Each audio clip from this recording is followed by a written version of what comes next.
আরাফার রোজা কোন দিন রাখতে হবে? মক্কার সাথে মিল রেখে নাকি বাংলাদেশের চাঁদ ওঠার উপর নির্ভর করে?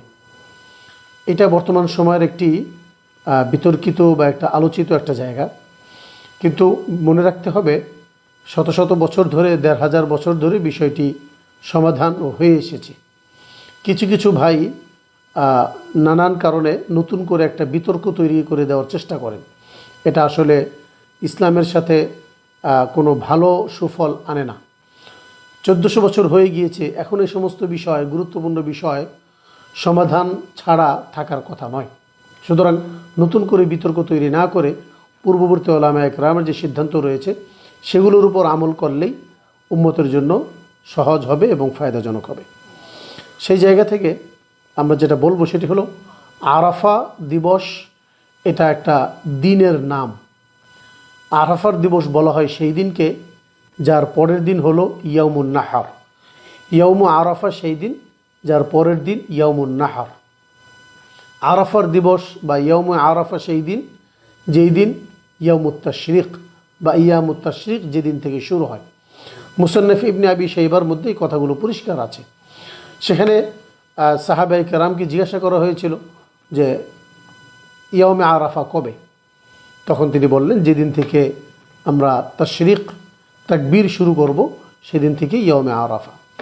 যেহেতু ইয়াউমে আরাফার পরের দিন ইয়াউমুন নাহার, সুতরাং সারা পৃথিবীর যেখানেই ৯ তারিখ বা ৯ জিলহজ হবে সেটাই হবে ইয়াউমে আরাফার দিবস। সৌদি আরবে বা মক্কা শরীফে যখন হাজি সাহেবরা আরাফার মাঠে যান তখন বাংলাদেশে মিল নেই। কারণ হলো, যেদিন তারা আরাফার মাঠে গিয়েছেন তার পরের দিন তারা জবেহ করবেন। আমরা কিন্তু তার পরের দিন জবেহ করব না, আমরা আরও একদিন পর জবেহ করব। দ্বিতীয় নম্বর, আমরা আরেকভাবে বুঝতে পারি যে রোজার কথা বলা হয়েছে। রাসূলুল্লাহ সাল্লাল্লাহু আলাইহি ওয়াসাল্লাম বলেছেন, সিয়ামু ইয়াউমি আরাফা আহতাসিবু আলাল্লাহি আন ইউকাফিরা সানাতাল্লাতী ক্বাবলাহু ওয়াস সানাতাল্লাতী বা'দাহু। অথচ আমরা জানি যখন হাজি সাহেবান আরাফার ময়দানে যান তখন তারা রোজা রাখেন না, বরং তখন রোজা রাখার অনুমতি নেই।